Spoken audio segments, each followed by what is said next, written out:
Это животное вышло за рамки разумного не только для лесничего, который обнаружил ее на этом заснеженном склоне горы, но и для всех, кто столкнулся с ним после этого.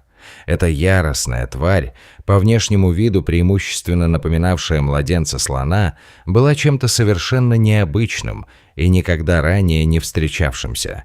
Но когда люди узнали, кем она на самом деле является, все изменилось.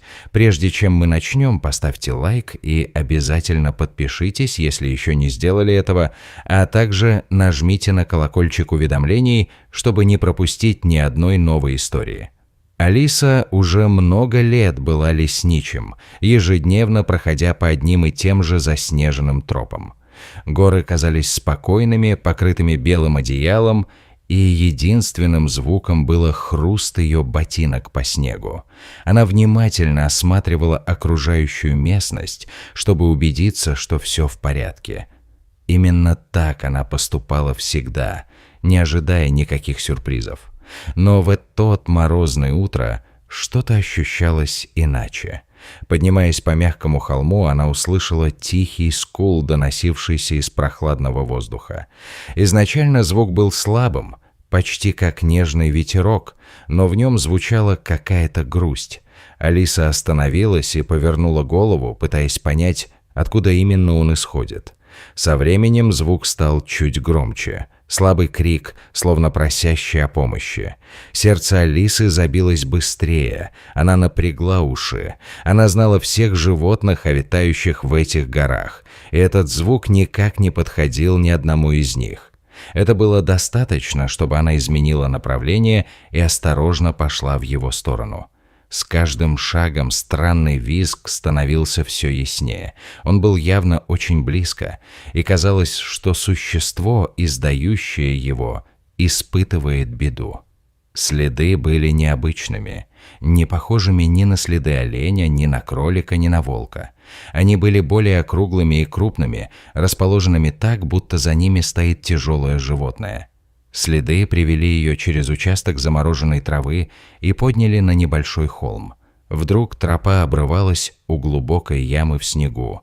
Алиса остановилась прямо у края, чтобы не упасть. Яма была примерно 6 футов глубиной, ее стены были гладкими и белыми, с камнями снега, где явно происходила борьба. Из ямы доносился визг.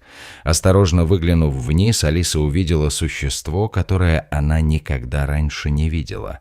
Оно было покрыто густым коричневым мехом, с большими круглыми ушами и маленьким носом, похожим на хобот.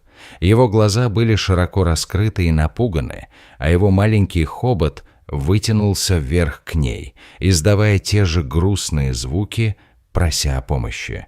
Она взяла ветку и вернулась к краю глубокого отверстия. Встала на колени, чтобы не поскользнуться, и медленно опустила один конец ветки вниз к странному существу. Оно протянуло свой хобот и аккуратно обернуло его вокруг дерева, как и ожидала Алиса.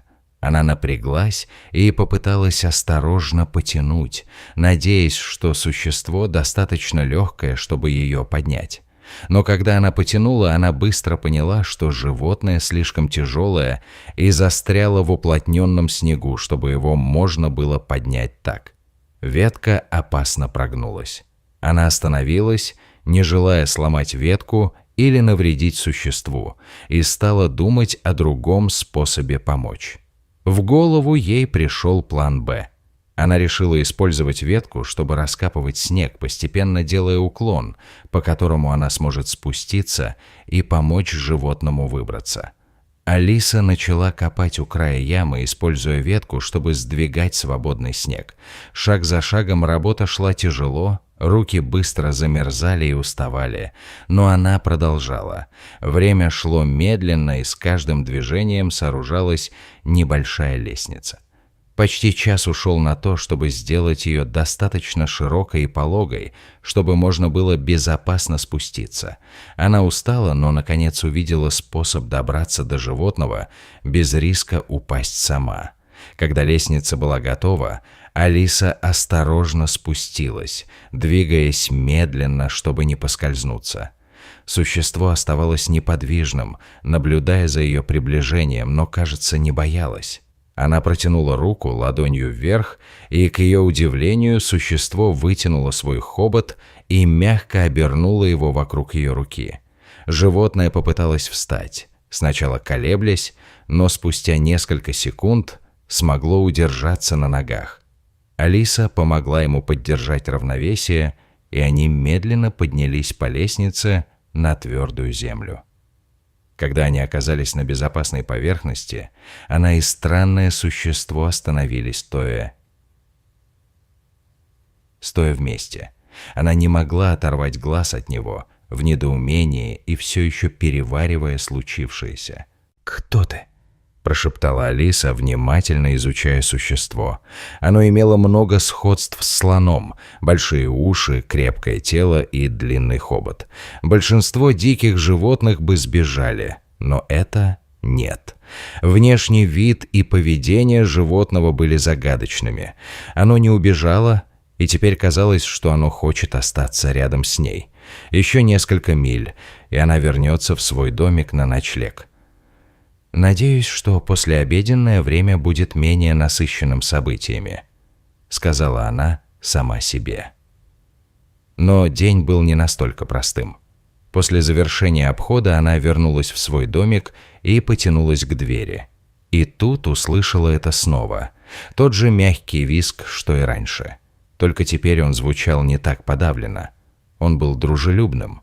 Алиса повернулась, рука все еще держала за ручку двери. На вершине снежного холма стояло существо, то самое, которое она только что помогла. «Следовало ли оно за мной?» – прошептала она, неуклюже пытаясь сохранить равновесие. Животное медленно спустилось к ней. Каждый шаг собирал снег в его густой шерсти, но оно не отводило взгляда от Алисы. Было ясно, что оно хочет быть рядом. Она огляделась. Формально, брать диких животных в свою хижину было против правил парка, но это казалось необычным случаем. Животное было молодым, одиноким и явно привязано к ней. Алиса открыла дверь хижины. «Ладно», – тихо сказала она, – «пойдем укроемся от холода». Она жестом указала на гостиную. Животное понюхало порог, неуверенно, пока Алиса мягко не погладила его по голове. Наконец оно шагнуло внутрь, оставив мокрые следы на полу. Оно бродило по небольшой комнате. Любопытное, но спокойная. Алиса наблюдала за ним, все еще не понимая, что происходит. Она взяла плед и накрыла им существо. Оно свернулось калачиком рядом с печкой, его хобот был подложен под голову. Со спокойным, почти человеческим вздохом существо закрывало глаза, словно всегда здесь и было частью этого места. Когда послеобеденное солнце начало медленно ползти по небу, Алиса налепила себе чашку чая и все время не отводила взгляда от существа. Когда наступила ночь и ветер заснаружи усилился, она добавила в огонь еще поленьев и проверила дверь. Животное оставалось спать, а сама Алиса впервые за долгое время смогла расслабиться. Она пролистывала сообщения на телефоне, думая о людях, которым доверяет. Не только о специалистах, но и о тех, кто поймет и умолчит. Среди них был Эдвин, биолог, изучающий дикую природу, которого она знала много лет. Он был острым на ум и умел хранить молчание. Она позвонила ему и рассказала все о существе, его сходстве со слоном и странном визите ночью. «Это должно остаться между нами», — предупредила она. Эдвин пообещал сохранять конфиденциальность. Его голос звучал с любопытством и тревогой. «Я сейчас приду», — сказал он. Алиса убрала хижину, проверила пледы и заварила кофе, пока ждала. 2 часа медленно тянулись. Она все время наблюдала в окно, подпрыгивая при каждом звуке. Наконец, на вершине снежного холма появились фары. Это приехал Эдвин. Он вошел и застыл на месте. «Это невероятно», – прошептал он, глядя на существо с удивлением. Медленно он обошел его, широко раскрыв глаза от недоумения. Они вместе изучали существо, Эдвин провел руками по его густому меху, рассматривал его хобот и смотрел в глубокие темные глаза. Он бормотал себе под нос, пораженный каждой деталью. «Это не может быть правдой», — наконец произнес он. «Это точно слон, но такого не должно существовать». Спустя некоторое время Эдвин начал выдвигать гипотезу, хоть и не произносил ее вслух. «Мне нужен образец ДНК», — сказал он, доставая из своей сумки небольшой набор.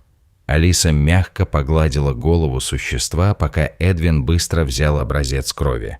«Мы не можем оставить ее здесь», — сказал он, собираясь. «Если эти люди вернутся, они заберут ее». Он предложил всем отправиться в лабораторию университета. Алиса согласилась. «Ее зовут Бет», — сказала она, признавая, что дала ей это имя, пока ждала. Эдвин кивнул, назвав это хорошим именем. Они аккуратно завернули Бет в одеяло и тихо вывели ее наружу. Она забралась в заднюю часть джипа Эдвина, едва заметная под слоями шерсти. К полудню они добрались до почти пустого кампуса. Эдвин воспользовался задним входом, а Бет молча последовала за ним по холодному тротуару. В лаборатории Эдвин сразу принялся рассматривать кровь под микроскопом. Он был взволнован, доставая дополнительные образцы для сравнения. «Вот что делает это невероятным», — объяснил он. «ДНК Бет почти полностью совпадает с образцами ископаемых шерстистых мамонтов». Он рассказал, что хотя мамонты вымерли более 4000 лет назад, Бет не является ими, а их прямым потомком, самым близким живым родственником, когда-либо обнаруженным. Это было поистине прорывное открытие. Эдвин сравнил это с тем, как у человека в ДНК остались остатки неандертальцев. Почти у всех есть крошечная часть, а у Бет много мамонтовой ДНК. Это беспрецедентно. Он предположил, что люди, ищущие ее, были браконьерами. Они, вероятно, увидели ее в горах и хотели поймать и продать, не понимая ее истинной научной ценности.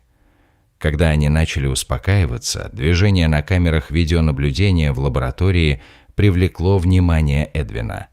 Браконьеры последовали за ними до университета и сейчас пытались найти способ проникнуть внутрь. С запертыми основными дверями Алиса быстро сориентировалась. Она позвонила в местное отделение полиции, описала людей и объяснила срочность ситуации. Офицер пообещал, что помощь уже в пути. Тем временем она придумала простую ловушку. Она открыла дверь, ведущую в раздевалку, которая была заперта от лаборатории другой запертой дверью. Затем она и Эдвин спрятались неподалеку. Как и ожидалось, преступники вошли в здание и оказались заперты внутри. Алиса тихо захлопнула дверь и отправила полиции их местоположение по СМС. Через несколько минут приехали полицейские. Алиса передала им ключи, и бандиты были быстро задержаны. Угроза исчезла, и лаборатория смогла вздохнуть спокойно. Бет была в безопасности. Теперь они могли сосредоточиться на изучении ее без помех. Эдвин привел нескольких доверенных ученых, чтобы помочь. Все были поражены увиденным, все единодушно признали, что это уникальное открытие. Со временем Бет перевели в специально охраняемый заповедник для дикой природы в горах. Там у нее было пространство для свободного передвижения и команда хранителей, включая Алису, чтобы обеспечить ее безопасность. Это было хорошо охраняемое место, чтобы она больше не оказалась в опасности. Бет быстро адаптировалась и становилась все сильнее с каждым днем. Алиса часто навещала ее, гуляя по снегу и наблюдая, как она исследует окружающее пространство. Это наполняло ее гордостью, потому что она помогла спасти существо, которое было настолько редким, что большинство людей бы даже не поверили, что оно существует.